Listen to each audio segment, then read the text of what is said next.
दरम्यान देशद्रोही शक्ती विरोधामध्ये इंदिरा गांधींच्या काळात आणीबाणी लागली।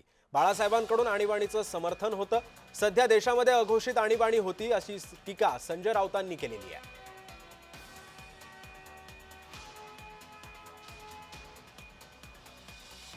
त्यामुळे सध्या देशामध्ये अघोषित आणीबाणी असल्याची टीका संजय राऊतांनी केलेली आहे।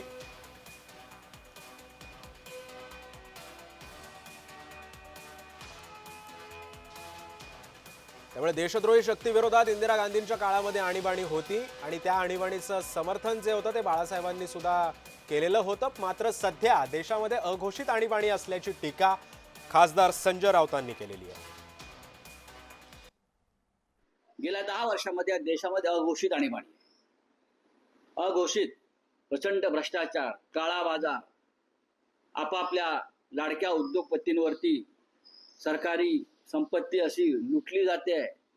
विरोधी पक्षाच्या नेत्यांना बेकायदेशीरपणे तुरुंगात टाकलं जात आहे, त्यांची सुनवाई होत नाही।